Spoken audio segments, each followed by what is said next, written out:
yang berasal daripada-Mu ya Bapa. Saat ini Tuhan kami bersama-sama berkumpul Tuhan untuk kami beribadah ya Tuhan. Biarlah kiranya Tuhan Engkau memberkati ibadah kami dari awal, pertengahan hingga pada akhirnya Tuhan. Biarlah sukacita damai sejahtera Allah terus memenuhi kami ya Tuhan. Dimanapun kami berada Tuhan, kami yakin dan percaya ya Tuhan, kuasa Roh Kudus-Mu Tuhan yang mengurapi setiap kami, yang menjamah setiap kami di rumah kami masing-masing ya Tuhan. Biarlah kiranya Tuhan kehidupan kami semakin berkenan di hadapan-Mu ya Tuhan, dan kami boleh bertumbuh bersama-sama di dalam kerohanian kami, dalam Engkau ya Tuhan. Terima kasih ya Tuhan, kami siap memulai ibadah kami ya Tuhan. Kami tahu ini semua karena kemurahan-Mu ya Tuhan. Terima kasih Bapa. Segala kuasa kegelapan yang berusaha mau mengacaukan acara ibadah kami pada hari ini atau memalingkan fokus kami kepadamu, kami menghancurkan, patahkan itu semuanya dalam nama Tuhan Yesus. Terima kasih Tuhan, hanya dalam nama Yesus kami sudah mengucap syukur. Haleluya, amin. Puji Tuhan, kita mau menaikkan penyembahan kita kepada Tuhan. Kita mau mengucap syukur atas segala kebaikan Tuhan. Terima kasih ya Bapak.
Kami mau bersuka cita Tuhan, kami mau memuji-muji Engkau Tuhan, kami mau meninggikan Engkau terus Tuhan dalam hidup kami.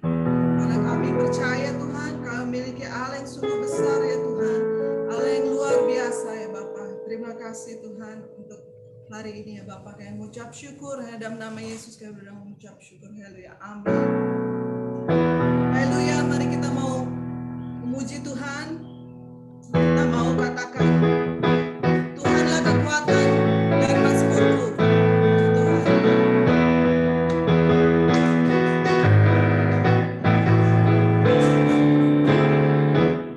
Tuhanlah kekuatan dan mazmurku.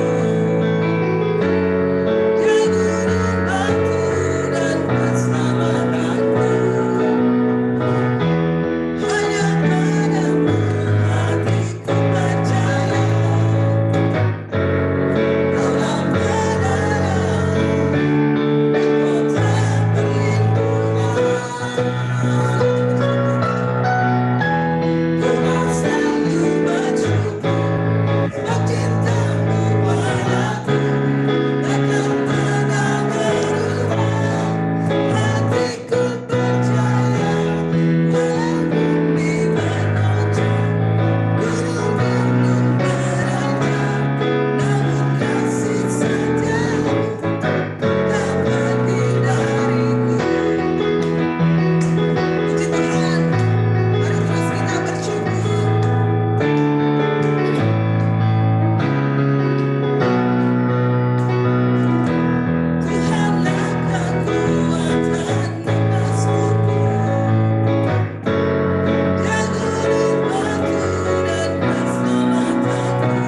yang mampu melakukan segalanya bagi kita. Puji Tuhan, kita mau siapkan hati, kita mau mendengarkan firman Tuhan. Biarlah terus Tuhan memimpin kita dalam kehidupan kita melalui firman-Nya. Puji Tuhan, kami tahu bahwa Tuhan begitu besar, bahwa hidup kita hanya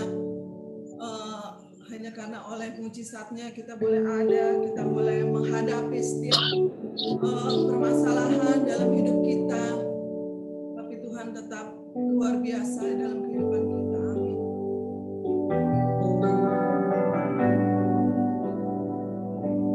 Hidupku menggenapi firman-Mu, tanda mujizat sertai tiap langkahku. Kau bersamaku di dalam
Kudus, Engkau hadir di tengah kami Tuhan. Engkau singkapkan kebenaran-kebenaran-Mu dalam hidup kami Tuhan. Firman-Mu sebentar Tuhan akan mengajar kami, menegur kami, mengarahkan kami kembali kepada jalan yang benar. Kami mau lembutkan hati kami di hadapan-Mu Tuhan. Kami mau buang segala kekerasan hati, segala kedegilan. Di dalam nama Tuhan Yesus. Kami mau tanggalkan segala beban yang dosa. Kami taruh di bawah kaki-Mu Tuhan.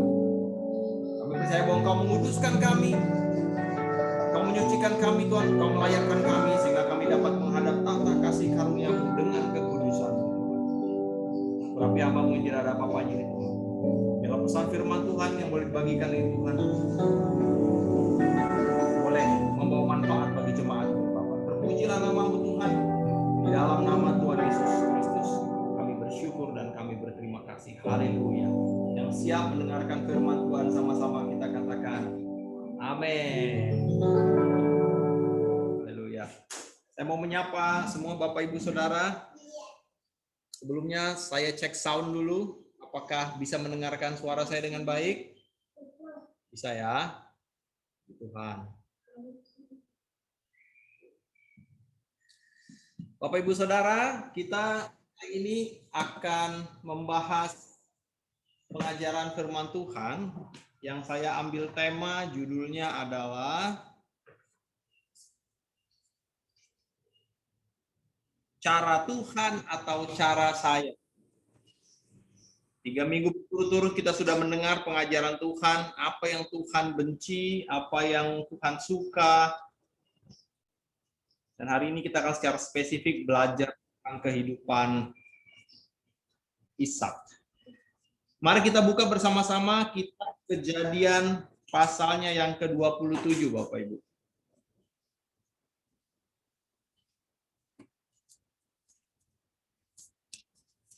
Ayat ini akan panjang, karena itu saya akan bagi tugas. Saya minta Bang Yehuda standby. Saya akan baca ayat yang pertama sampai ayatnya yang ke-20. Nanti Abang Yehuda lanjut ayat 21 sampai ayatnya yang ke-40. Saya akan mulai Bapak Ibu Saudara. Kejadian 27. Yakub diberkati Ishak sebagai anak sulung. Ketika Ishak sudah tua dan matanya telah kabur sehingga ia tidak dapat melihat lagi, dipanggilnyalah Esau anak sulungnya serta berkata kepadanya, "Anakku," sahut Esau, "Iya Bapak." Berkatalah Ishak, "Lihat, aku sudah tua. Aku tidak tahu bila mana hari kematian. Maka sekarang ambillah senjatamu, tabung panahmu, dan busurmu, pergilah ke padang, burulah bagiku seekor binatang. Olahlah bagiku makanan yang enak seperti yang kugemari. Sesudah itu bawalah kepadaku supaya ku makan, agar aku memberkati engkau sebelum aku mati." Tetapi Ribka mendengarnya ketika Ishak berkata kepada Esau anaknya. Setelah Esau pergi ke padang memburu seekor binatang untuk dibawanya kepada ayahnya, berkatalah Ribka kepada Yakub anaknya, "Telah kudengar ayahmu berkata kepada Esau kakakmu, bawalah bagiku seekor binatang buruan, dan olahlah bagiku makanan yang enak, supaya aku makan, dan supaya aku memberkati engkau di hadapan Tuhan, sebelum aku mati. Maka sekarang anakku, dengarkanlah perkataanku seperti yang kuperintahkan kepadamu. Pergilah ke tempat kambing domba kita, ambillah di sana 2 anak kambing yang baik, maka aku akan mengolahnya menjadi makanan yang enak bagi ayahmu, seperti yang digemarinya. Bawalah itu kepada ayahmu supaya dimakannya, agar dia memberkati engkau sebelum ia mati." Lalu kata Yakub kepada Ribka ibunya, "Tetapi Esau kakakku adalah seorang yang berbulu badannya, sedang aku ini kulit kulicin. Mungkin ayahku akan meraba aku, maka nanti ia akan menyangka bahwa aku mau memperolok-olok dia. Dengan demikian aku akan mendatangkan kutuk atas diriku dan bukan berkat." Tetapi ibunya berkata padanya, "Akulah yang menanggung kutuk itu, anakku. Dengarkanlah saja perkataanku. Pergilah ambil kambing-kambing itu." Lalu ia pergi mengambil kambing-kambing itu dan membawanya kepada ibunya. Sesudah itu ibunya mengolah makanan yang enak seperti yang digemari. Kemudian Ribka mengambil pakaian yang indah kepunyaan Esau, anak sulung, pakaian yang disimpannya di rumahnya. Lalu disuruhnya lah dikenakan oleh Yakub, anak bungsunya. Dan kulit anak kambing dipalutkan pada kedua tangannya dan pada lehernya yang licin itu. Lalu ia memberikan makanan yang enak dan roti yang telah diolahnya itu kepada Yakub anaknya. Demikianlah Yakub masuk ke tempat ayahnya serta berkata, "Bapa." Saud ayahnya, "Ya anakku, siapakah engkau?" Kata Yakub kepada ayahnya, "Akulah Esau anak sulungmu. Telah kulakukan seperti yang Bapa katakan kepadaku, bangunlah, duduklah, dan makanlah dari buruan masakanku ini, agar Bapa memberkati aku." Oke. Lalu Ishak berkata kepada anaknya itu, lekas juga engkau mendapatkannya anakku, jawabnya, karena Tuhan Allahmu membuat aku mencapai tujuanku. Bang Yuda ayat 21 sampai habis, Pak. Lalu kata Ishak kepada Yakub, "Datanglah mendekat, anakku, supaya aku meraba engkau. Apakah engkau ini anakku Esau atau bukan?" Maka Yakub mendekati Ishak ayahnya, dan ayahnya itu merabanya serta berkata, "Kalau suara Yakub, kalau tangan Esau." Jadi Ishak tidak mengenal dia, karena tangannya berbulu seperti tangan Esau kakaknya. Ishak hendak memberkati dia, tetapi ia masih bertanya, "Benarkah engkau ini anakku Esau?" Jawabnya, "Ya." Lalu berkatalah Ishak, "Dekatkanlah makanan itu kepadaku, supaya aku makan daging buruan masakan anakku, agar aku memberkati engkau." Jadi, didekatkannya lah makanan itu kepada ayahnya, lalu ia makan. Dibawanya juga anggur kepadanya, lalu ia minum. Berkatalah Ishak ayahnya kepadanya, "Datanglah dekat-dekat dan ciumlah aku anakku." Lalu datanglah Yakub dekat-dekat dan diciumnyalah ayahnya. Ketika Ishak mencium bau pakaian Yakub, diberkatinya dia, katanya, "Sesungguhnya bau anakku adalah sebagai bau padang yang diberkati Tuhan. Allah akan memberikan kepadamu embun yang dari langit dan tanah-tanah gemuk di bumi dan gandum serta anggur berlimpah-limpah. Bangsa-bangsa akan takluk kepadamu dan suku-suku bangsa akan sujud kepadamu. Jadilah tuan atas saudara-saudaramu dan anak-anak ibumu akan sujud kepadamu. Siapa yang mengutuk engkau, terkutuklah ia, dan siapa yang memberkati engkau, diberkatilah ia." Setelah Ishak selesai memberkati Yakub, dan baru saja Yakub keluar meninggalkan Ishak ayahnya, pulanglah Esau kakaknya dari berburu. Ia juga menyediakan makanan yang enak. Lalu membawanya kepada ayahnya, katanya kepada ayahnya, "Bapak, bangunlah dan makan daging buruan masakan anakmu, agar engkau memberkati aku." Tetapi kata Ishak ayahnya kepadanya, "Siapakah engkau ini?"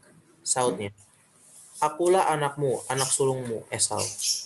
Lalu terkejutlah Ishak dengan sangat, serta berkata, "Siapakah gerangan dia yang memburu binatang itu dan yang telah membawanya kepadaku? Aku telah memakan semuanya sebelum engkau datang dan memberkati dia, dan dia akan tetap orang yang diberkati." Sesudah Esau mendengarkan perkataan ayahnya itu, meraung-raunglah ia dengan sangat keras dalam kepedihan hatinya, serta berkata kepada ayahnya, "Berkatilah aku ini juga ya Bapa." Jawab ayahnya, "Adikmu telah datang dengan tipu daya dan telah merampas berkat yang untukmu itu." Kata Esau, "Bukankah tepat namanya Yakub, karena ia telah 2 kali menipu aku. Hak kesulunganku telah dirampasnya dan sekarang dirampasnya pula berkat yang untukku." Lalu katanya, "Apakah Bapa tidak mempunyai berkat lain bagiku?" Lalu Ishak menjawab Esau, katanya, "Sesungguhnya telah kuangkat dia menjadi tuan atas engkau, dan segala saudaranya telah kuberikan kepadanya menjadi hambanya, dan telah kubekali dia dengan gandum dan anggur. Maka kepadamu apalagi yang dapat kuperbuat, ya anakku?" Kata Esau kepada ayahnya, "Hanya berkat yang satu itukah ada padamu, ya Bapa? Berkatilah aku ini juga, ya Bapa." dan dengan suara keras menangislah Esau. Lalu Ishak ayahnya menjawabnya, sesungguhnya tempat kediamanmu akan jauh dari tanah-tanah gemuk di bumi, dan jauh dari embun dari langit di atas. Engkau akan hidup dari pedangmu, dan engkau akan menjadi hamba adikmu. Tetapi akan terjadi kelak, apabila engkau berusaha bersungguh-sungguh, maka engkau akan melemparkanku itu dari tengkukmu. Ya, Puji Tuhan. Masih banyak Pak. oke. Jadi Bapak Ibu Saudara, tema daripada firman Tuhan hari ini berjudul cara saya atau cara Tuhan. Kita belajar dari suatu kisah yang luar biasa. Ini kisah sejarah ya, otentik, nyata. Dan segala firman Tuhan yang tertulis itu diilhamkan Tuhan untuk mengajar. Jadi kita akan belajar hari ini mengenai nilai-nilai kehidupan. Ituan. Ada satu lagu yang bukan generasi saya, tapi mungkin generasi orang tua saya, mertua saya, itu lagunya Frank Sinatra. Judulnya adalah I Did It My Way. Ya, kira-kira I Did It My Way. Ya, gitu. Terkenal sekali. Ya, pokoknya orang-orang zaman dulu tuh kalau lagu itu dia senang dia kan, langsung terenyuh hatinya gitu kan. Jadi teringat akan memori masa lalu. Tapi lagu itu adalah lagu yang sangat egois karena dia melakukan segala sesuatu dengan caranya. Nah, itu sangat tidak Kristiani ya. Kalau kita kan I did it God's way. Kita melakukannya dengan cara Tuhan, bukan dengan kekuatan sendiri, ya. Nah, di dalam Kejadian 27 yang kita sudah baca ini, 4 orang ini persis nyanyi lagunya Frank Sinatra. I did it my way. Saya akan melakukan ini dengan cara saya. Pertama adalah Ishak berusaha memberikan berkat kepada Esau. Wow, itu adalah caranya Ishak sendiri ya. Nah, padahal Tuhan telah berfirman di Kejadian 25 ayat yang 23, saya akan bacakan untuk kita. Kejadian 25 ayat 23, Tuhan bilang begini. Firman Tuhan kepada Ribka. 2 bangsa ada di dalam kandunganmu dan 2 suku bangsa akan berpencar dari dalam rahimmu. Suku bangsa yang satu akan lebih kuat daripada yang lain. Dan catat ini. Dan anak yang tua akan menjadi hamba anak yang muda. Jadi Tuhan sudah ngomong 2 pasal sebelumnya kepada Ribka. Tetapi Ishak suaminya tetap ngeyel memberikan berkat kepada anak yang tertua. Yang kedua, Esau berusaha mendapatkan kembali apa yang telah dijualnya kepada Yakub. Kita ingat di 1 pasal sebelumnya, ya, di pasal yang ke-26,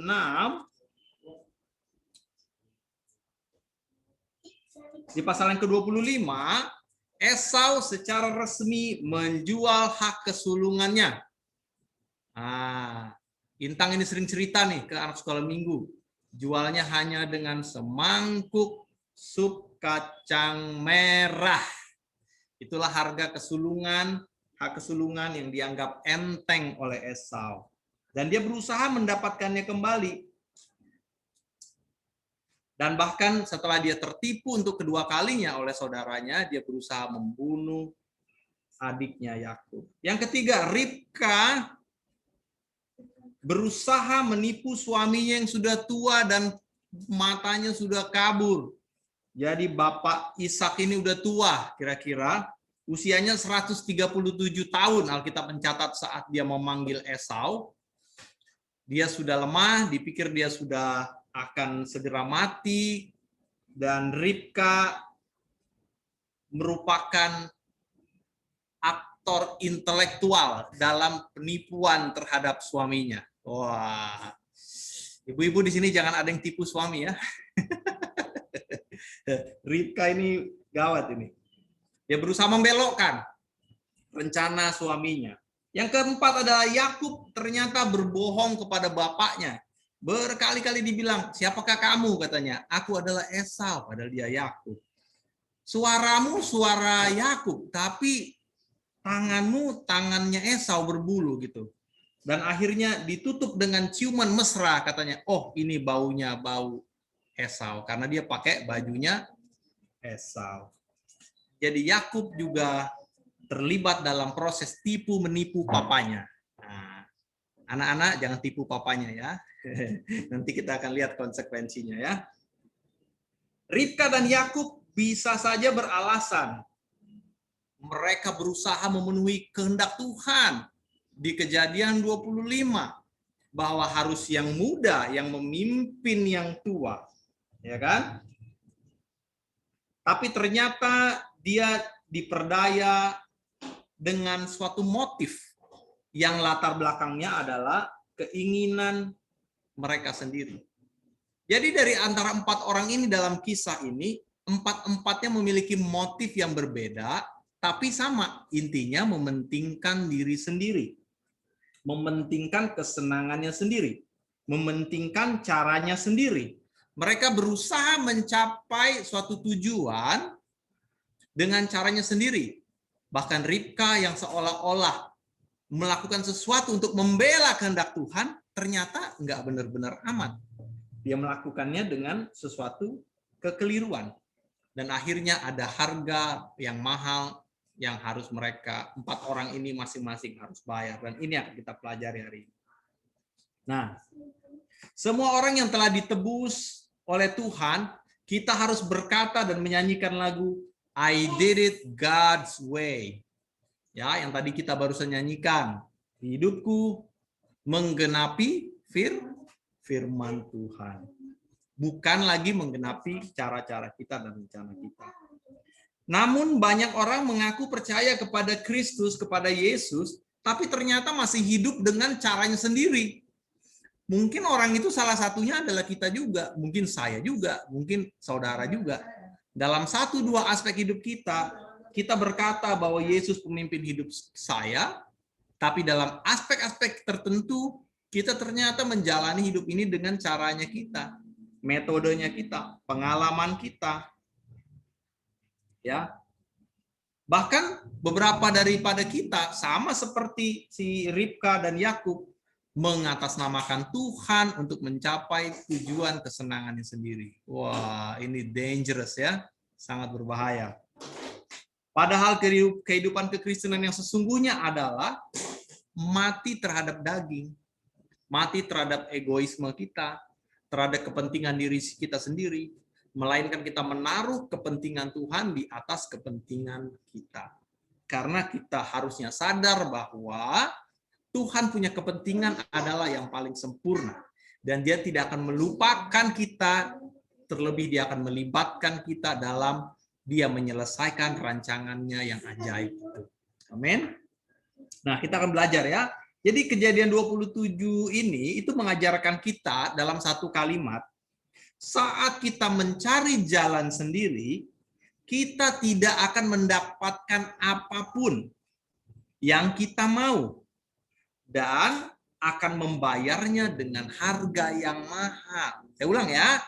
Kesimpulan dari pasal 27 ini adalah saat kita mencari jalan kita sendiri, kita tidak akan mendapat apapun yang kita mau, bahkan kita akan membayarnya dengan harga yang sangat mahal. Nah, ayat yang tadi kita sudah baca di Kejadian 27 ada 4 skenario yang terjadi di situ. Yang pertama adalah Ishak berusaha melakukan sesuai dengan seleranya memberkati yang tertua. Di Kejadian 27 ayat 1 sampai 4, dia sudah tua, matanya telah kabur, tidak dapat melihat lagi, lalu kemudian dia memanggil Esau. Nggak usah kaget, kenapa? Karena Bapak Ishak memang lebih senang kepada anak yang tertua, si Esau.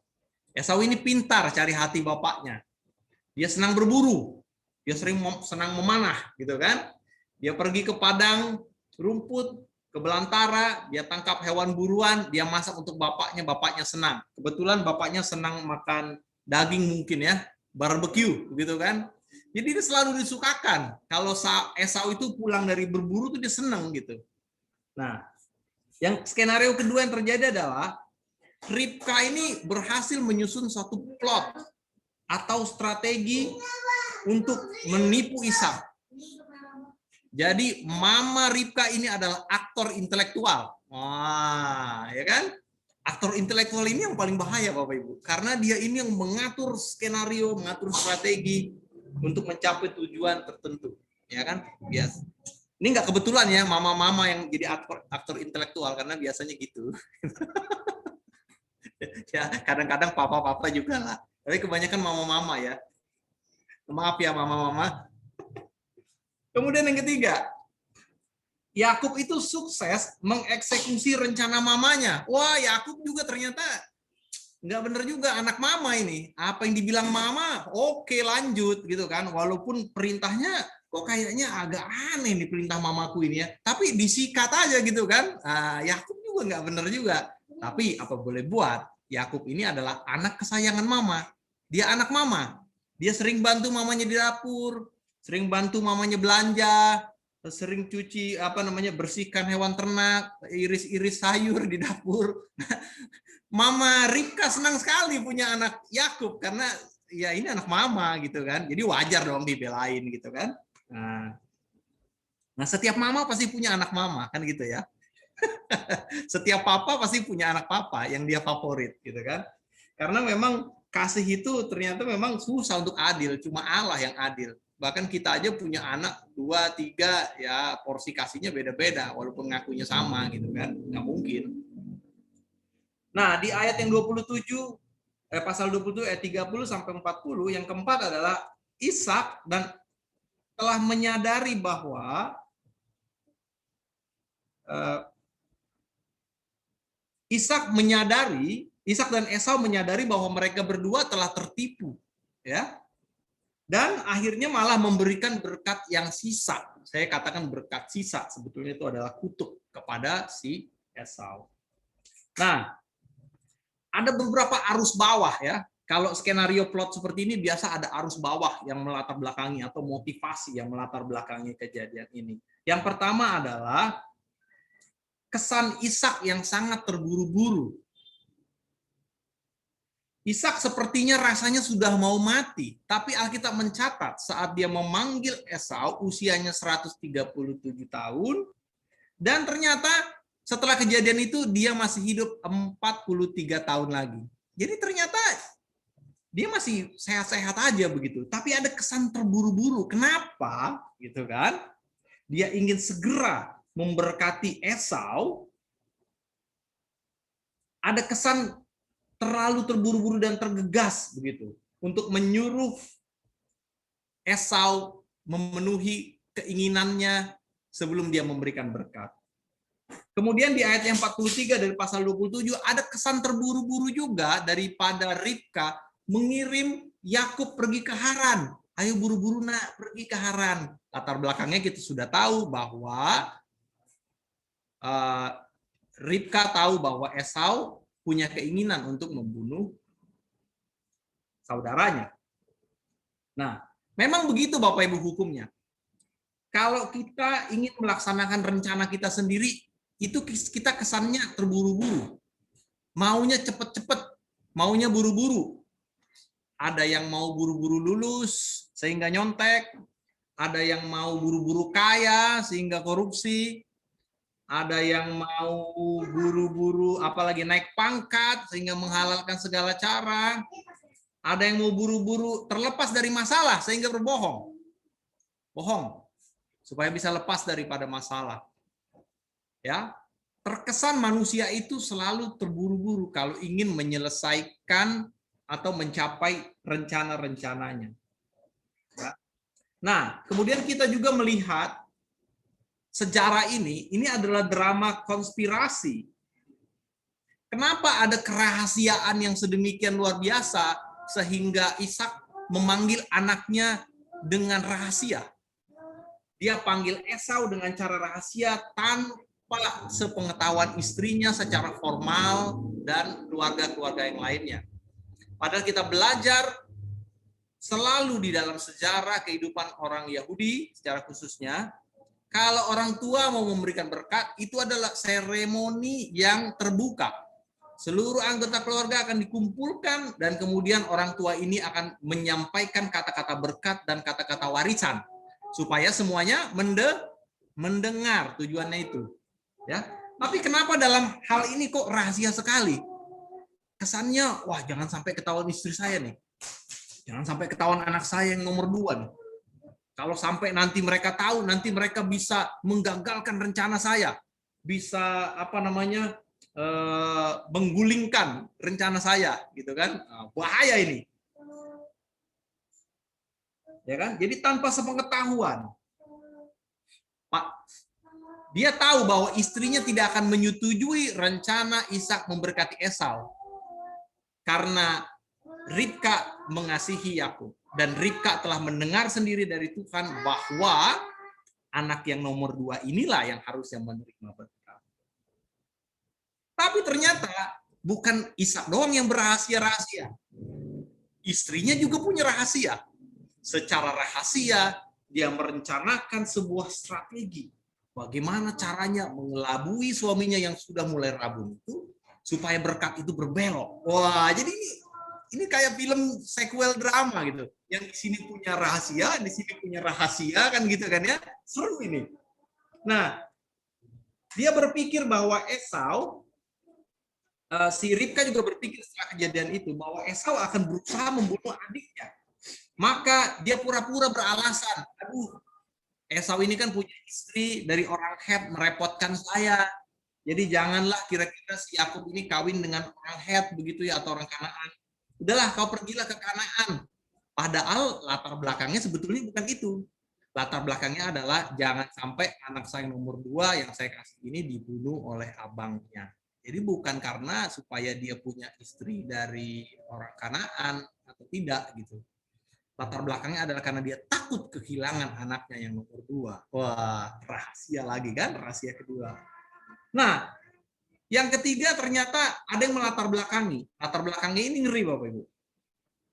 Ada ketidakpercayaan di tengah keluarga ini. Wah, jadi ini keluarga ini problematik nih. Seperti sinetron. Suaminya nggak percaya sama istrinya. Istrinya nggak percaya sama suaminya. Takut diberkatin anak yang pertama. Ya kan? Abangnya nggak percaya sama adiknya. Kenapa? Karena gue udah pernah ditipu sekali. Nah, hati-hati nih, jangan sampai saya kena tipu 2 kali. Ya, demikian juga si Ishak juga nggak percaya, ya kan, kepada abangnya. Jadi bapak, ibu, anak sulung, anak yang bungsu saling tidak percaya. Wah, ini lebih seru daripada drama-drama yang kalian pernah tonton, kan gitu kan? Drama sinetron, drama Korea lewat semua. Ini penuh dengan intrik, kan begitu kan? Penuh dengan intrik. Tapi kita akan belajar nilai kebenaran di sini. Tidak ada kejujuran, tidak ada keterbukaan dalam satu keluarga. Oh, ngeri kan? Wah, bahaya ini. Ini cikal bakal peperangan dunia kan biasa begini. Karena ada ketidakjujuran, tidak sinkron, suami istri, anak, kakak beradik nggak sinkron. Ribut kan gitu. Bahaya. Nah, kita akan belajar dari 4 sudut pandang. Pertama, sudut pandangnya Ishak. Ini sama sekali bukan gambaran yang baik, tapi kita akan belajar nilai kehidupan dari situ. Ya. Ishak berusaha beralasan bahwa dia lupa akan nubuatan yang Tuhan sampaikan kepada Ribka di pasal 25, bahwa anak yang muda akan memerintah anak yang lebih tua. Apakah benar Ishak lupa akan nubuatan ini? Sekarang kita tilik lagi. Mama Ribka adalah yang menerima pesan Tuhan itu secara langsung. Pertama. Yang kedua, Mama Ribka ini sudah melihat bahwa Papa Ishak ini lebih condong suka kepada Esau. Sebagai mama-mama zaman dulu, demikian juga mama-mama zaman sekarang, melihat situasi yang tidak berimbang itu, saya sangat yakin Ribka itu pasti bawel. Pasti setiap hari dia ngomong ke suaminya, Pak, ingat ya, pesan Tuhan ya, jangan lupa ya, berkat ini pokoknya buat si Yakub ya, bukan buat si Esau. Ingat ya, ingat. Iya, Ma, ingat. Besok lagi datang. Pak, ingat ya, pesan Tuhan itu ya, awas kamu ya, jangan macam-macam kau. Iya, Ma. Terus diomongin gitu, pusing kepala. Kira-kira bapak-bapak diomongin kayak gitu, apa ia lupa, apa pura-pura lupa? Memang, mohon maaf ibu-ibu, bapak-bapak emang banyak pura-pura lupa. Udah diinget-ingetin, pura-pura lupa dia. Nah, Ishak ini juga pura-pura lupa. Istrinya udah kurang bawel apa, ngingetin terus. Ingat loh Pak, awas ya jangan lupa ya, awas ingat. Tapi dia pura-pura lupa. Kenapa? Karena dia lebih suka kepada anaknya yang pertama, bukan anak yang kedua. Dia kayak orang Batak, ini anak sulung ini. Bah, ini panggowaranku ini katanya. Jangan macam-macam kau katanya. Gitu kan? Nggak bisa. Ini menurut adat nenek moyang kami. Ini harus yang dapat berkat. Katanya gitu kan? Kira-kira begitu. Dia ngeyel. Ishak ini ngeyel bagaimana caranya rencana Tuhan itu bisa belok. Aduh Tuhan, janganlah masa Tuhan begitu. Melanggar adat Tuhan. Ya, mana? Mau ditaruh mana muka aku? Kan gitu kan? Karena ini bertolak belakang dengan adat orang Ibrani. Nah, Ishak ini berusaha membelot daripada kehendak Tuhan. Dia menunjukkan sikap berpihaknya kepada Esau. Padahal Ishak sangat ingat dan sangat tahu akan pesan ini. Nah, dan ini membuktikan bahwa peristiwa pemberkatan Esau yang direncanakan oleh Ishak ini sudah direncanakan dia dari jauh-jauh hari. Dia udah nggak mau dengar, tutup kuping akan omongan istrinya, ditutup sama dia. Pak, ingat ya Pak, iya aja kan. Padahal di dalam hatinya bodoh amat. Lu mau ngomong apa? Gua mau memberkatin anak yang nomor 1. Wah, ini nakal juga Ishak ini. Nakal. Dia sengaja dan dia begitu niat untuk membelokkan kehendak atau perintah Tuhan atau rencana Tuhan dalam kehidupannya. Ya. Jadi keputusan si Ishak memanggil Esau untuk diberkati, itu latar belakangnya bukan apa-apa. Latar belakangnya murni adalah kepuasan dirinya sendiri, keinginan hatinya sendiri, his own way, caranya sendiri. Dengan bahasa zaman now adalah itu landasannya kedagingan. Nah, karena daging yang dipuaskan. Ya, nama baik dia, yang mau menjaga nama baik dia di depan saudara-saudaranya. Macam mana kalau berkat ini di anak yang kedua? Bahaya kan gitu. Mau jadi omongan saya di adat nanti gitu katanya kan. Malu dia. Nah, jadi dia berusaha mengesampingkan perintah Tuhan dan memilih kesukaannya yakni Esau dibandingkan Yakub. Nah, di Kejadian 26 ayat 34-35, Kejadian 26 ayat 34-35 saya baca.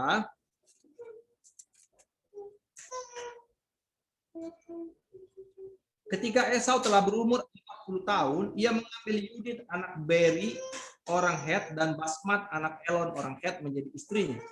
Kedua perempuan itu menimbulkan kepedihan hatinya bagi Ishak dan bagi Ribka. Nah, Esau mengambil dengan sengaja dua perempuan Kanaan sebagai istrinya. Padahal Ishak tahu betul bahwa bangsa Israel tidak diizinkan untuk kawin-mawin dengan orang Kanaan. Kenapa?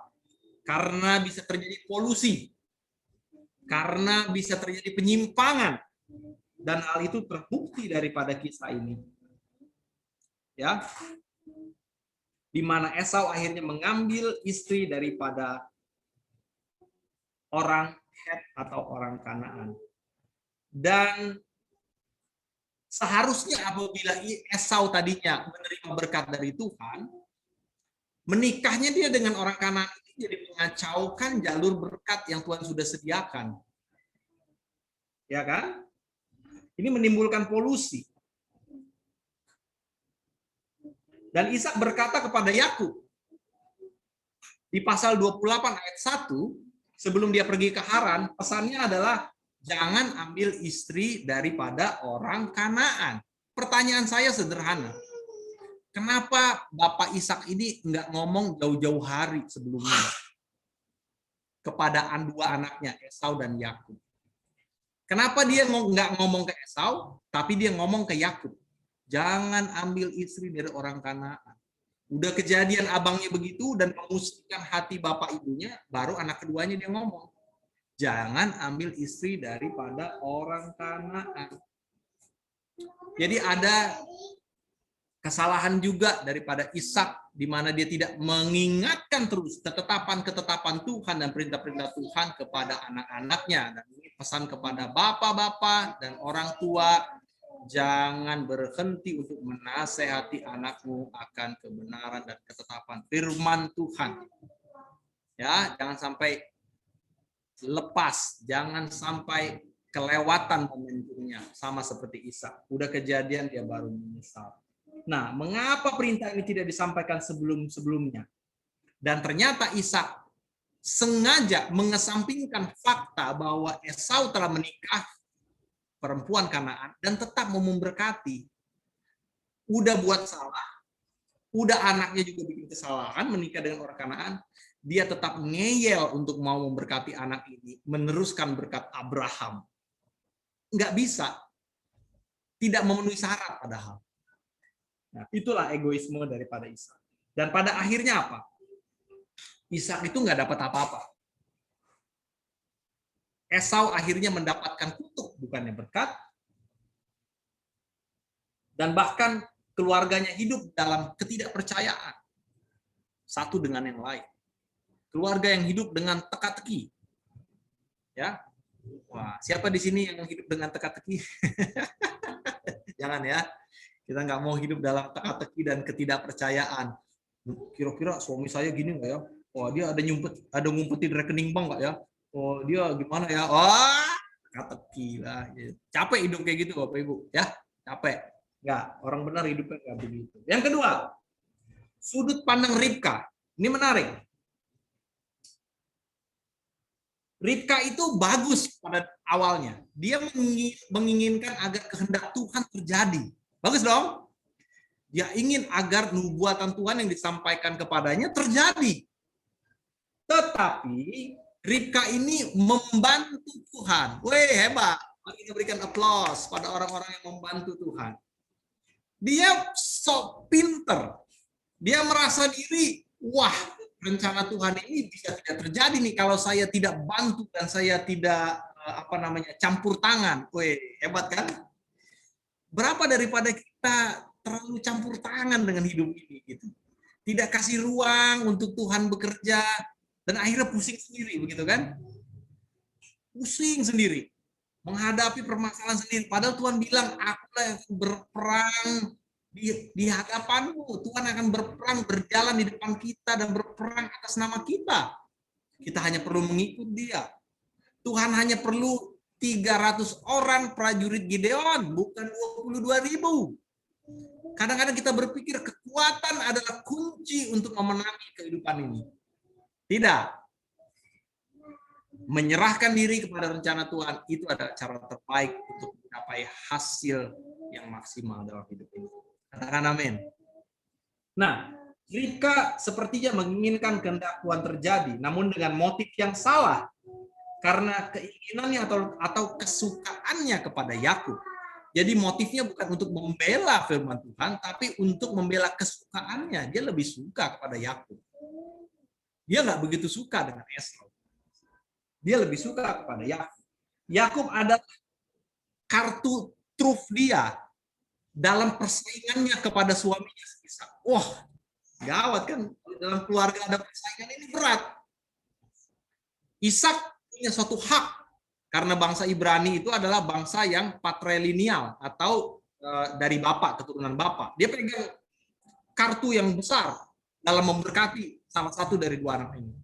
Tapi ternyata Ribka juga punya kartu. Kartunya itu adalah si Yakub. Itu adalah bargaining position dia atau posisi tawar dia kepada suaminya atas kedaulatan suaminya. Ya. Ribka sepertinya sedang memenuhi kehendak Tuhan. Tetapi ternyata di baliknya ada penipuan yang akan segera terjadi. Penipuan. Ribka mungkin beralasan, kalau saya tidak campur tangan, bahaya. Kehendak Tuhan tidak terjadi. Saya harus terlibat. Saya harus campur tangan. Saya harus belokkan ini keinginan si Ishak ini yang salah ini. Nah, kesalahan berpikir Ribka inilah yang sangat fatal. Seharusnya Ribka menyerahkan kembali kepada Tuhan supaya segala sesuatu terjadi sesuai dengan waktu Tuhan. Kita percaya bahwa Tuhan sanggup mengubahkan segala sesuatu tepat pada waktunya. Amin. Mungkin Bapak Ibu mengalami keadaan-keadaan yang tidak mengenakan, tidak menyenangkan hari-hari ini.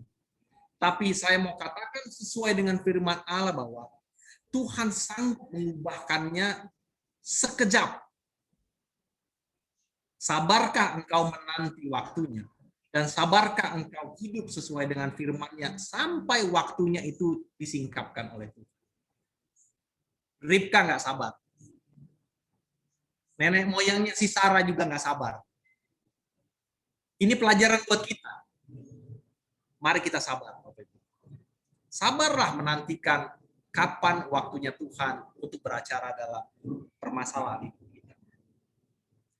Ini adalah kesalahan etika. Hari-hari ini kita juga diperhadapkan dengan kesalahan etika. Di mana saat kita menerima tekanan, kita terpaksa untuk tidak jujur. Ya, terpaksa untuk tidak jujur. Alasan Ribka berbohong adalah kalau tidak berbohong bisa terjadi hal yang lebih buruk. Di dalam dunia ini kita diperhadapkan pada dilema etika seperti ini. Padahal Tuhan sudah punya cara, Dia sudah punya jalan sebetulnya supaya kita tidak perlu menempuh jalan atau keputusan yang salah. Menanti sedikit lagi aja. Mungkin harusnya kita sudah mendapatkan hal yang maksimal tanpa menjalani kesalahan. Tapi banyak kali kita nggak sabar, Bapak Ibu. Dan apa harga yang dibayar oleh Ribka? Di pasal 27 ayat 44 sampai 45 itu bicara mengenai judul perikop Yakub lari ke Mesopotamia. Pada akhirnya Ribka berpikir bahwa setelah diberkati maka Yakub anak kesayangannya akan menjadi ahli waris daripada Ishak. Semua harta benda daripada bapaknya akan diakuisisi oleh Yakub, tapi kenyataannya tidak. Kenyataannya adalah Yakub hidup dalam ketakutan karena mau dibunuh oleh abangnya, sehingga akhirnya mamanya menyuruh dia untuk pergi ke Haran. Ribka tidak pernah melihat lagi anak yang dia sayanginya sejak hari itu. Ishak tidak pernah lagi melihat mamanya yang dikasihinya sejak hari itu. Ishak bahkan tidak menghadiri pemakaman mamanya di Gua Makpela. Ribka berpikir bahwa pelarian Yakub hanya akan sebentar waktu saja. Tapi ternyata kita mencatat 20 tahun pelarian dia. Sampai dia mati tidak dilihat lagi anaknya. Jadi apakah tercapai apa yang dicita-citakan Ribka? Tidak tercapai. Suatu harga mahal yang dibayar oleh Ribka. Yang ketiga adalah sudut pandang Yakub. Yakub bukan orang yang spiritual ternyata. Jadi kalau kita pikir wah Esau itu jahat kesannya plotnya gitu. Yakub orang baik.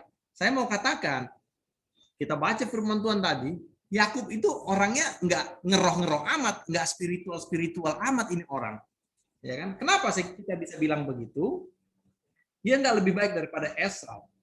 Pertama adalah waktu mamanya merencanakan suatu rencana jahat, dia ngomong sama Ishak, Ishak, kamu masuk menghadap bapamu, ngaku jadi abangmu.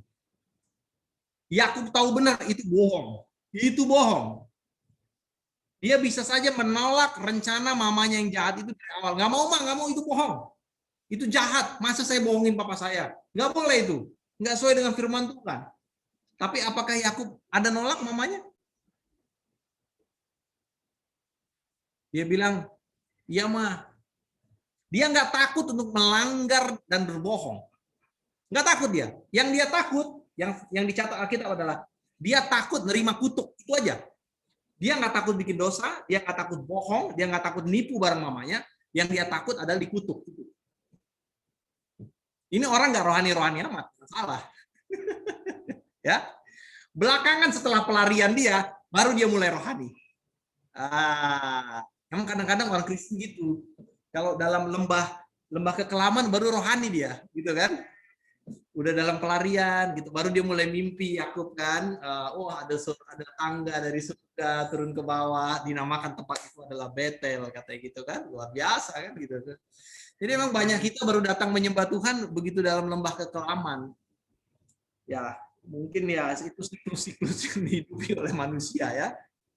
Tapi hari ini kita belajar. Nah, Yakub ini bisa saja dia menolak rencana mamanya yang jahat, tapi dia enggak. Dan bahkan pada saat peristiwa dia masuk ke kemah bapaknya, berkali-kali dia berbohong. Ditanya, siapakah kamu? Saya Esau. Itu kan, suaramu suara Yakub, bulumu bulu Esau kan gitu kan. Nah, apa benar kamu Esau? Iya benar Esau katanya gitu kan. Dia berkali-kali berbohong kepada bapaknya Ishak dan akhirnya ditutup dengan ciuman mesra, ya kan, kepada bapaknya. Dan bapaknya cium, oh ya baumu adalah bau Esau katanya. Ada dua nih peristiwa di Alkitab yang ditutup dengan ciuman mesra. Yakub mencium bapaknya Ishak, Yudas Iskariot mencium Tuhan Yesus. Jahat ya, nggak punya nurani ya. Cium itu kan ungkapan kasih, tapi ternyata di baliknya ada pisau yang menghujam. Ces, gitu kan. Ngeri ya. Bahaya. Nah, jujurlah, kadang kita diperhadapkan kepada tekanan dan kita bisa membelokkan kebenaran ternyata. Bisa kita. Kalau kita hidup, ada tekanan dalam hidup kita bisa jadi berkompromi pada dosa, berkompromi kepada kebenaran, dan kita malah menyerukan kebohongan. Dan biasanya, kebohongan satu harus ditutupi dengan kebohongan yang lain. Sampai akhirnya kita sadar kita sudah terlalu dalam ada di sumur dusta dan kebohongan. Bukankah itu yang terjadi dalam hidup manusia? Kita berbohong akan satu hal dan akhirnya kita terpaksa harus berbohong demi berbohong untuk menutupi kebohongan-kebohongan yang sebelumnya. Dan akhirnya kita hidup dalam palsuan. Kita menipu diri kita sendiri. Tidak ada kejujuran, tidak ada kebenaran dalam hidup kita. Sampai akhirnya orang udah nggak percaya lagi sama kita. Karena ini orang tukang bohong. Nggak ada yang bisa dipercaya. Bahkan waktu kita udah bertobat, kita ngomong kebenaran, orang bilang, bohong lu, katanya. Ya, harganya mahal loh. Untuk orang bohong bertobat, mahal banget. Karena udah dicap di jidatnya, tukang bohong. Kan? Sampai bilang, saudara saya sudah diberkati. Katanya, bohong. Kali mau minjem duit, katanya. Bahaya. Jangan jadi orang yang bohong ya. Mahal harganya. Nah, apa yang Yakub dapat? Sepertinya dia menang di permukaan. Sepertinya dia dapat hak kesulungan, sepertinya dia dapat hak waris dan berkat itu ya. Tapi itu ternyata hanya di permukaan. Pada kenyataannya dia lari daripada Esau karena takut dibunuh. Yang kedua, ternyata di pasal 33 ayat 3 dan 8 bukannya Esau yang sujud kepada Yakub, tetapi Yakub yang sujud kepada Esau. Dia membawa persembahan-persembahan kepada abangnya. Dan di ayat yang ke-8 dari pasal 33, dia bersujud di bawah kaki Esau. Nah, ayo. Tercapai nggak? Nggak tercapai. Dan pada kenyataan selanjutnya dalam kehidupan Yakub, Yakub ditipu tuh sama mertuanya. Ya, kita tahu semua ceritanya, Yakub ditipu sama Laban. Yakub ditipu sama mertuanya, dan yang lebih menyakitkannya lagi, pada saat dia sudah tua, si Yakub ini, bapak Yakub, dia ditipu dengan sukses oleh anak-anaknya mengenai peristiwa Yusuf. Nah, jadi penipuan harus ditutup dengan penipuan lainnya. Siapa di sini yang mau hidup jujur dan tidak nipu-nipu? Coba angkat tangan dulu. Nah, udahlah, jangan tipu-tipu lah. Kalau kita tipu-tipu orang, ada waktunya kita nanti kena tipu. Jangan. Ya. Hiduplah jujur. Dan yang keempat, yang terakhir, sudut pandang daripada Esau. Esau ini seperti menjadinya korban, gitu kan? Kita kalau dengar cerita Ishak mau membelokkan rencana Tuhan, Ribka ini adalah aktor intelektual, penipuan. Yakub ini adalah yes man, nggak punya integritas, gitu kan? Esau ini kayaknya ini korban aja nih kayaknya kan, kita kasihan sama Esau. Tiba-tiba Esau tuh jadi protagonis, yang lainnya tuh jadi antagonis. Ternyata Esau ini juga nggak baik-baik amat. Esau ini sepertinya jadi korban, tapi di ayat 27, pasal 27 ya 36, Esau nangis, meraung-raung katanya, Yakub nih, nipu saya 2 kali, dia telah merampas hak kesulungan saya. Nah, pertanyaannya adalah, apa betul Yakub itu merampas hak kesulungan Esau? Enggak betul. Yakub tidak merampas. Yakub membelinya dengan semangkuk sup kacang merah. Jadi ada transaksi, ada deal, ada jual beli. Saya mau katakan ya, orang bisa transaksi karena harganya cocok, betul nggak? Harga tidak cocok, tidak terjadi deal. Nggak terjadi deal. Esau bohong. Hak kesulungannya tidak pernah dirampas. Hak kesulungannya dijual dia dengan murah.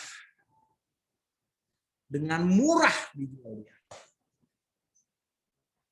Ya.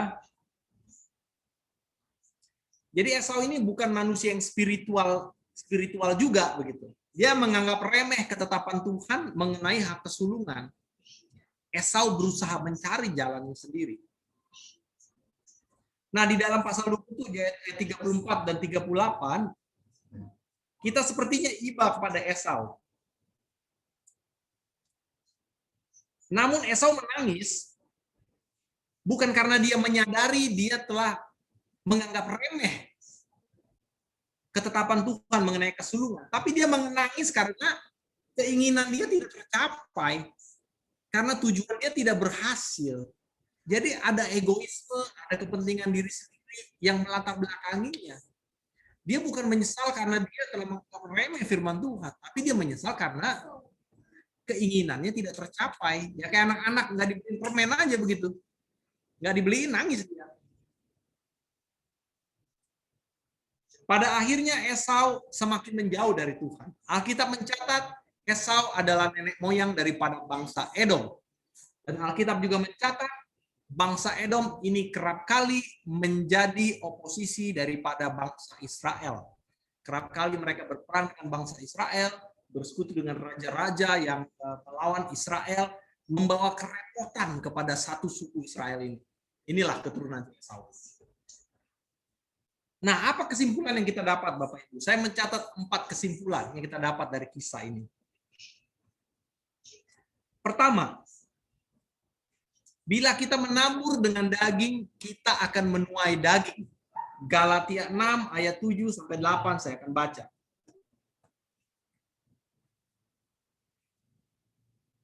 Galatia 6 ayat 7 sampai 8.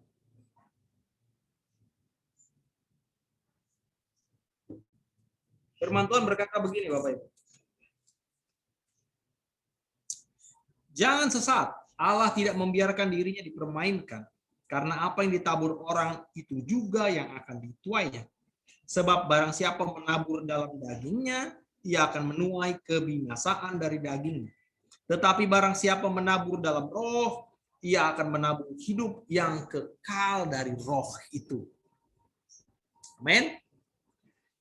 Menabur dalam daging akan menuai daging, nah menabur dalam roh dia akan menuai hidup yang kekal dari roh. Kita tidak mungkin menabur benih rambutan lalu berharap buahnya durian. Enggak bisa, Bapak Ibu. Secara alamiah itu tidak mungkin terjadi. Enggak mungkin. Kita tidak mungkin hidup dengan tipu daya, kaya dengan berbohong, ya kan, berhasil dengan suap, tapi berharap semuanya baik-baik saja.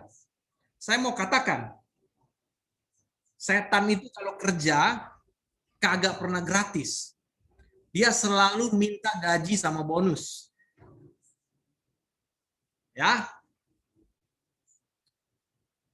Jadi kalau ada kita di antara kita berpikir, saya nipu sekarang, nanti saya minta maaf sama Tuhan, lalu hasil tipuan itu saya akan nikmati. Saya mau katakan, konsekuensinya harus tetap Anda bayar. Lihat aja si Lukas, begitu mengikut Yesus, ya dia tinggalkan itu kegiatan dia jadi tukang cukai. Orang kaya yang mengikut Yesus, dia jual harta bendanya dan dia kembalikan hasil tipu-tipunya itu kepada orang yang dia tipu, dibohongi, diperas. Selalu ada konsekuensi atas kesalahan, keputusan yang salah, dan dosa. Tuhan mengampuni, yes, Tuhan mengampuni. Tapi dia juga mau engkau belajar dan menanggung konsekuensinya dengan tetap berserah pada Tuhan. Kita udah belajar barusan. Empat-empatnya menerima konsekuensi. Nggak ada yang luput. Yang kedua, kita tidak bisa menggagalkan rencana Tuhan. Titik. Mau pakai cara apapun kita, kenyataannya, faktanya, kebenaran absolutnya adalah kita tidak bisa menggagalkan rencana Tuhan. Ya. Jadi kalau kita tidak bisa menggagalkan rencana Tuhan, apa yang harus kita lakukan? Lebih baik kita kerjasama sama Tuhan. Yang mau kerjasama dengan Tuhan, coba angkat jempolnya. Kerjasama. Karena you nggak bisa gagalin rencana Tuhan. Jadi lebih baik ikut rencananya. Percuma, you nggak akan bisa berhasil kok.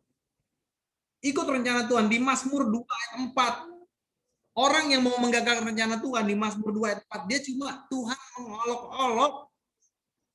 Melihat orang yang menggagalkan rencananya, nggak bisa.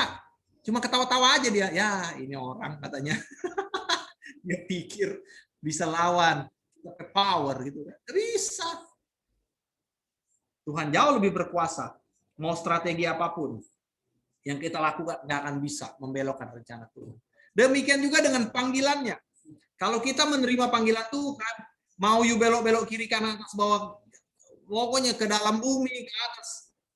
Tuhan panggil lagi balik, nggak bisa. Lihat aja Yunus. Nggak bisa. Pokoknya kalau Tuhan sudah assign orang, itu harus jalan. Gimana caranya Tuhan? Harus jalan itu barang. Wah, gitulah ceritanya kan.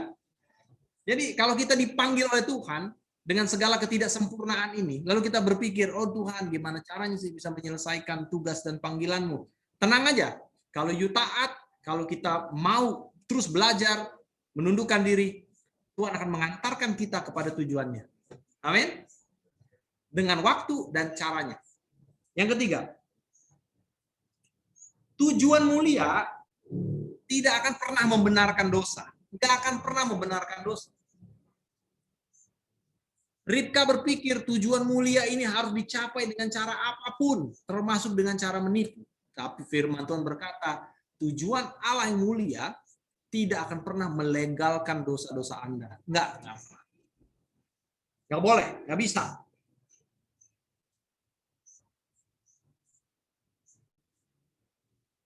Tujuan Tuhan untuk memberkati Yakub tanpa cara-caranya Ribka pasti akan terjadi juga.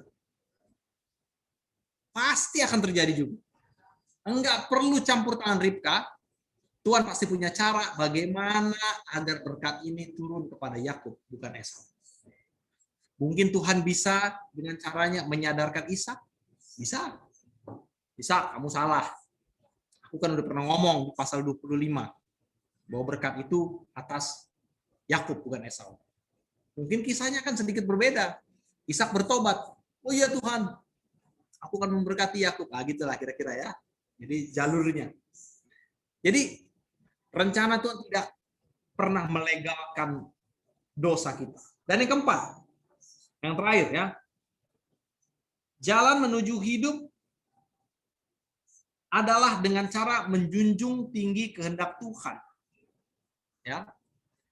Jadi kalau kita mau memperoleh hidup, kita harus menjunjung tinggi kehendak Tuhan, bukan kehendak kita.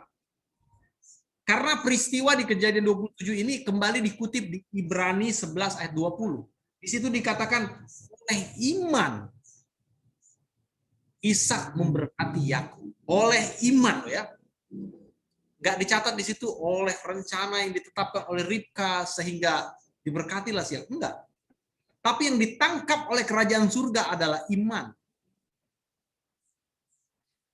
Jadi sudah seharusnya lah kita melakukan segala sesuatu dengan iman. Karena segala sesuatu yang tidak dilakukan dengan iman, itu adalah dosa, salah. Ya. Dan pada akhirnya saya akan undang Bapak Ibu untuk menutup pesan Tuhan ini. Kita buka Efesus 5 ayat 22. Ini adalah nilai-nilai keluarga yang harus kita terapkan, belajar dari kisah ini. Efesus 5 ayat 22.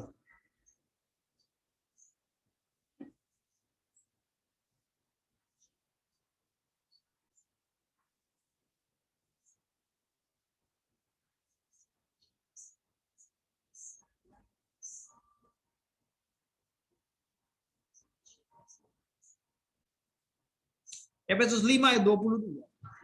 Dikatakan demikian. Tetapi buah roh ialah kasih sukacita, damai sejahtera, kesabaran, kemurahan, kebaikan, kesetiaan, kelemah lembutan, penguasaan diri. Tidak ada hukum yang menentang hal itu. Barang siapa menjadi milik Kristus Yesus, ia telah menyalibkan daging dengan segala hawa nafsu dan keinginannya. Jikalau kita hidup oleh roh, baiklah hidup kita juga dipimpin oleh roh. Dan janganlah kita gila hormat, janganlah kita saling menantang dan saling mendengki. Demikian firman Tuhan.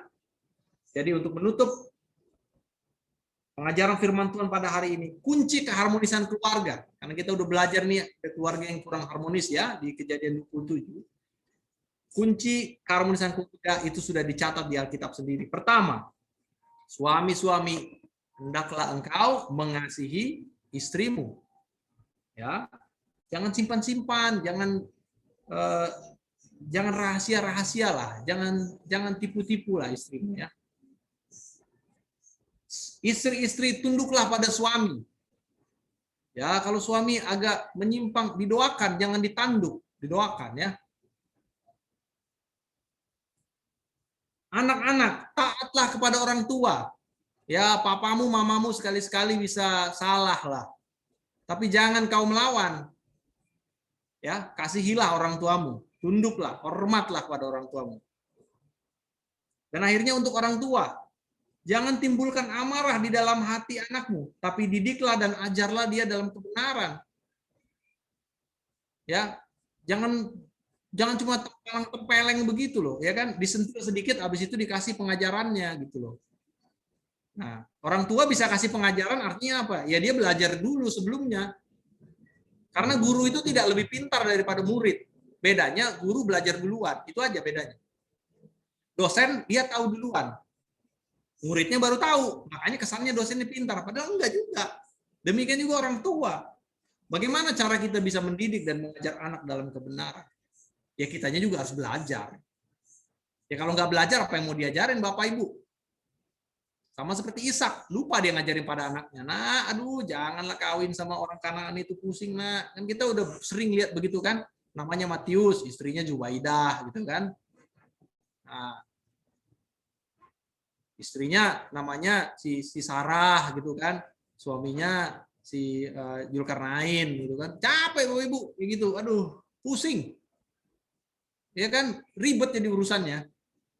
Oleh karena itu, jangan bosan-bosan kasih nasihat pada anak, nak gini nak gini nak gini. Nah, kitab juga ngajar kok, bertubi-tubi nasihat itu, perkatakanlah itu siang dan malam, ikatkanlah pada tanganmu, pada dahimu, pada tembok ambang-ambang rumahmu, taruh di situ Taurat Tuhan, nasihatin terus, karena itu akan menjadi bekal mereka hidup. Amin.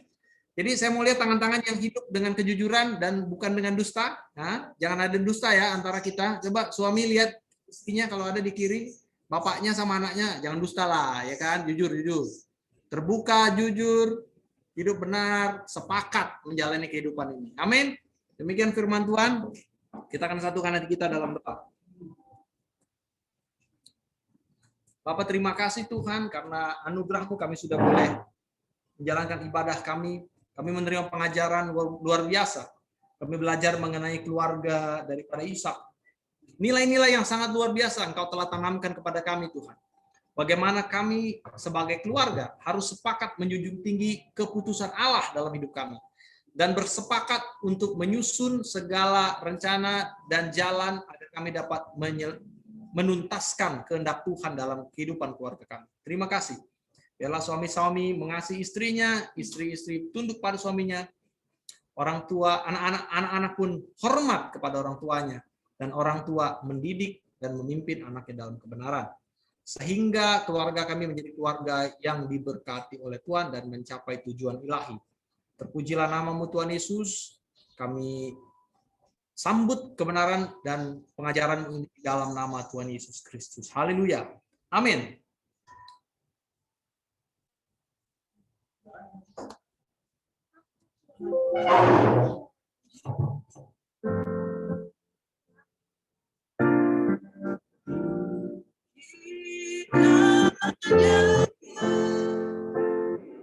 Engkau memberkati aku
Shalom Bapak Ibu, mengundang Bapak Ibu untuk hadir kembali dalam ibadah raya minggu depan jam 10, masih lewat Zoom, dan 9.30 untuk ibadah sekolah minggu atau Antioquia Kids, dan juga persembahan perpuluhan atau ucapan syukur dapat ditransfer ke rekening gereja yang sudah ditampilkan di layar.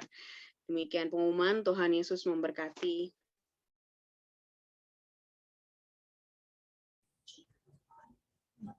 Mbak Evi akan menutup kita dalam doa syafaat. Ya, mari kita bersatu dalam doa. Tuhan, terima kasih buat siang hari ini ya Tuhan, buat kebenaran firman-Mu yang sudah Kau nyatakan pada kami Tuhan, supaya kami boleh Tuhan seturut dengan rencana-Mu Tuhan, seturut dengan ketetapan-Mu ya Tuhan. Ajar kami untuk lebih sederhana dalam berpikir, hanya fokus kepada tujuan-tujuan-Mu ya Tuhan. Hanya fokus kepada rencana-rencana-Mu Tuhan. Ampuni kami semua ya Tuhan, jika selama ini kami selalu melakukan pembenaran-pembenaran secara diri kami, tapi tidak berjalan dalam kebenaran-Mu. Ampuni kami Tuhan, kami percaya Tuhan dengan firman yang Kau sampaikan pada hari ini. Kami boleh Tuhan diberi kesempatan untuk bertaubat dan melakukan kebaikan-kebaikan seturut Engkau Tuhan. Terima kasih Bapa, terima kasih Yesus. Berkati Tuhan ibadah raya ini ya Tuhan yang sudah kami laksanakan mulai dari awal, pertengahan hingga akhir ya Tuhan. Biar ibadah ini menjadi Tuhan persembahan yang kudus padamu ya Tuhan. Menjadi pembelajaran yang baik buat kami dalam kehidupan kami satu minggu yang akan datang. Berkati Tuhan hamba-Mu yang sudah menyampaikan kebenaran firman-Mu Tuhan. Pak Mansur ya Tuhan, setiap pekerjaan tangannya Tuhan, setiap perbuatannya, setiap pelayanan yang berkati. Tuhan berkati juga Tuhan gembala kami Tuhan, Pak Diben Elabi yang saat ini berada di Papua ya Tuhan. Terus berkati gembala-Mu ini, gembala kami Tuhan secara luar biasa Tuhan. Apapun yang diperbuatnya Tuhan, yang dikerjakan, yang dilaksanakannya pada saat ini Tuhan, Tuhan jadikan berhasil Tuhan. Berkati istri dan ketiga putra-putrinya Tuhan. Berkati secara luar biasa Tuhan. Setiap tanah yang dipijak oleh hamba-Mu ini Kau jadikan milik kepunyaan Allah, menjadi berkat dimanapun dia berada ya Tuhan. Terima kasih Bapak, terima kasih Yesus. Berdoa Tuhan untuk Gembala Sinode kami Tuhan, Pak Rubin Adi Tuhan. Berdoa untuk Gembala Rayon Bogor Tuhan, Pak Satria Tuhan. Berkati Tuhan secara luar biasa pemimpin rohani kami Pak Niko beserta para wakilnya ya Tuhan. Terus Tuhan taruhkan visi-Mu melalui pemimpin-pemimpin rohani kami Tuhan. Berkati mereka semua Tuhan, pelayanan yang Kau berkati Tuhan. Dan kami juga berdoa buat bangsa kami Indonesia Tuhan. Jamah bangsa kami, pulihkan bangsa kami Tuhan. Damai sejahtera untuk bangsa kami Tuhan, nyatakan Tuhan. Dari waktu ke waktu Tuhan. Pemulihan kami percaya akan terjadi Tuhan. Penuaian jiwa-jiwa dan kami juga mengaminkan itu akan terjadi Tuhan. Penta-kota ketiga akan terjadi Tuhan. Penuaian jiwa-jiwa beribu laksa akan terjadi di bangsa kami Tuhan. Setiap mulut mengaku, setiap lutut bertelut bahwa hanya Yesus Kristuslah Tuhan. Hanya melalui Engkau lah jalan kebenaran dan hidup. Tidak ada satu orang pun datang kepada Bapa selain melalui Engkau Tuhan Yesus Kristus. Terus Tuhan berkati Presiden, para Menteri Tuhan, anggota DPR Tuhan, Polri Tuhan, Kejaksaan, Gubernur, Wakil Tuhan, berkati Kau berkati.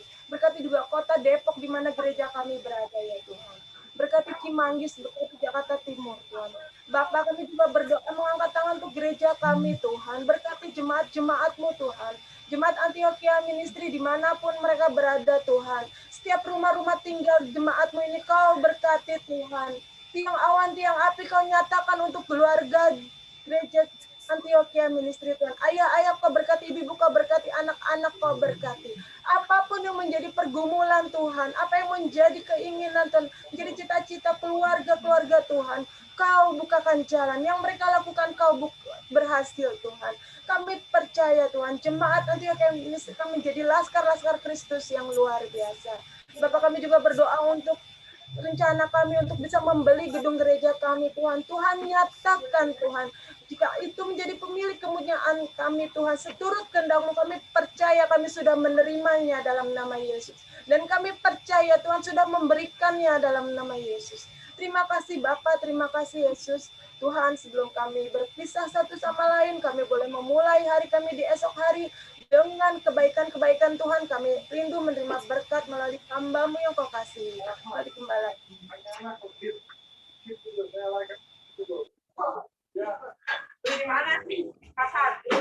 Haleluya, pulanglah dan terimalah berkat Tuhan. Kasih karunia, sukacita dan damai sejahtera dari Allah Bapa kita. Penyertaan, persekutuan, kasih yang abadi dari Tuhan Yesus Kristus, serta penghiburan Allah Roh Kudus, persekutuan yang indah di dalamnya, menyertai kita mulai hari ini sampai Maranatha. Kristus Yesus datang kembali. Dalam nama Yesus Kristus, yang percaya dan kusakan. Amin. Shalom, Tuhan Yesus.